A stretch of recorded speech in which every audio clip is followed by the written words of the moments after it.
नज्जो नाई की हजामत का दूर दूर तक चर्चा था। वह अपने काम में इस कदर माहिर था कि आंखों पर पट्टी बांध के भी हजामत करता तो कोई जरा सी खामी बाकी ना छोड़ता। इस आला कारकर्दगी के बाइस बड़े बड़े वुज़रा, मुशीर, शहर के आम अमीर, नेज़ दूर दराज इलाकों के लोग इसके पास आके हजामत बनवाने में अपनी खुशबख्ती तसव्वुर करते। एक दिन नज्जो नाई अपनी दुकान पर काम में मसरूफ था कि लकड़ियां फरोख्त करने वाले किसी शख्स की आवाज आई, लकड़ी ले लो, सूखी लकड़ी।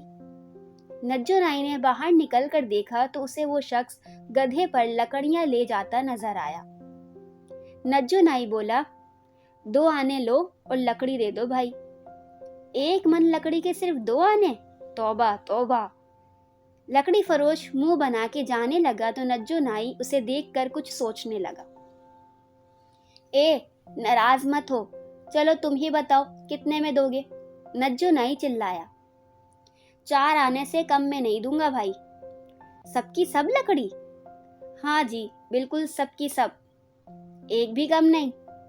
हाँ जी, एक भी कम नहीं। गधे पर लदी तमाम लकड़ियां दूंगा। सोच लो मियाँ, कहीं बाद में। सोचना कैसा जी, ये तो मेरा रोज का धंधा है। अच्छा तो चलो फिर उतारो सब लकड़ी और पैसे ले लो। अभी लीजिए जी। लकड़ी फरोश ने गधे से तमाम लकड़ियां उतार के दुकान के अंदर एक तरफ रख दी और हाथ झाड़ने के बाद कीमत तलब की। अरे माल तो पूरा दो। जनाब, माल पूरा दिया है, और ये लकड़ी भी तो दो। नज्जो नाई काठी की तरफ इशारा करके बोला। जी, ये तो लकड़ी रखने की काठी है तो ये भी लकड़ी ही ना। जी, क्या जीजी लगा रखी है? तुमने जबान की थी कि गधे पर लदी तमाम लकड़ियां दोगे, एक भी कम नहीं होगी। जनाब मजाक छोड़िए, मुझे देर हो रही है, पैसे दीजिए। नज्जो नाई ने पैसे निकाले और गधे की पीठ से काठी उतार कर बोला, ये लो अपने पैसे। भाई ये जुल्म मत करो, गरीब पर रहम करो। लकड़ी फरोश ने हाथ बांधते गिड़गिड़ाया, रोया धोया, लेकिन नज्जो नाई ना माना। मजबूर होकर लकड़ी फरोश वहां से चल दिया और सीधा काजी साहब के पास पहुंचा। सारा वाकया सुनाकर इंसाफ तलब किया, लेकिन काजी साहब ने डांट कर भगा दिया क्योंकि वो खुद नज्जो नाई का गाहक था। लकड़ी फरोश कई अहम लोगों के पास गया, लेकिन नज्जो नाई के गाहक होने के बाइस कोई इंसाफ के तकाजे पूरे ना कर सका। किसी ने उसे बादशाह सलामत के पास जाने का मशवरा दिया तो दिल में उम्मीद की आखिरी किरण लिए सीधा बादशाह सलामत के दरबार पहुंचा। बादशाह सलामत को तफसील के साथ लुटने की कहानी सुनाई। नज्जो नाई ने अपनी अय्यारी की बदौलत तुम्हारी सादगी का नाजायज फायदा उठाया है। बादशाह सलामत ने कहा, सौदा करने से कबल तुम्हें मोहतात होकर गुफ्तगू करनी चाहिए थी बेवकूफ। हुजूर, अनपढ़ आदमी हूँ, इसीलिए झांसे में आ गया। अब आप ही कुछ कीजिए ताकि लकड़ी लादने की काठी वापस हासिल कर सकूं। ठीक है, अब जैसा मैं कहूँ वैसा ही करना, गौर से सुनो। बादशाह सलामत ने एक तरकीब सोची और उसे कान में बताने लगी। चंद रोज बाद लकड़ी फरोश दोबारा नज्जो नाई के पास पहुंचा।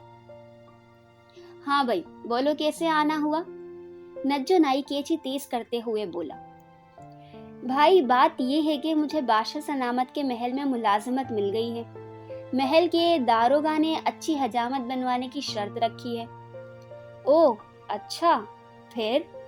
मैंने आपके काम की बड़ी तारीफ सुनी है।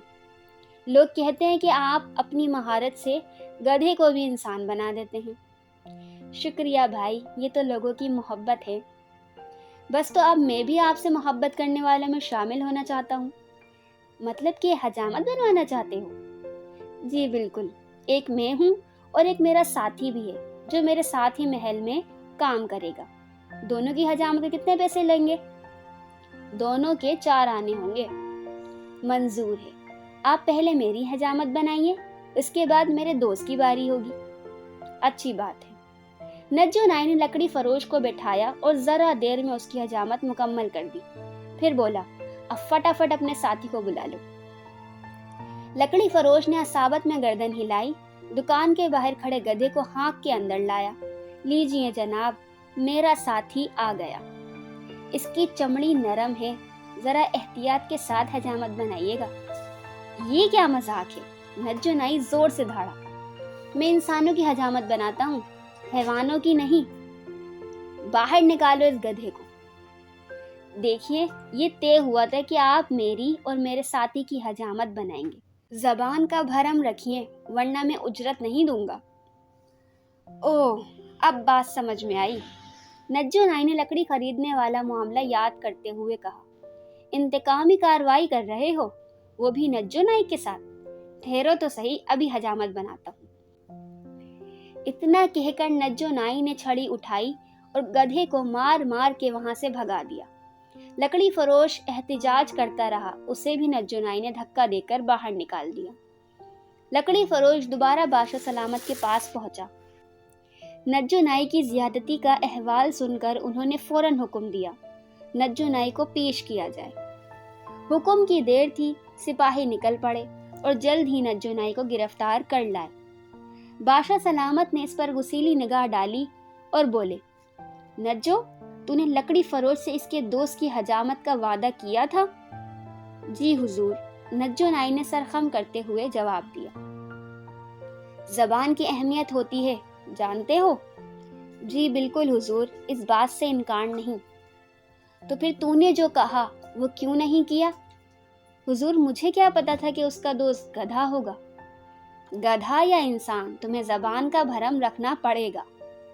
اگر کاٹھی کو جلانے کی لکڑی میں شمار کر کے تو استعمال کر سکتا ہے تو گدھے کی حجامت بنانے میں کیا شرم؟ کل بڑے چوک پر تم کھلے عام اس آدمی کے گدھے کی حجامت بناؤ گے اور گدھے کی کاٹھی اس کے مالک کو واپس کرو گے۔ یہ ہمارا حکم ہے۔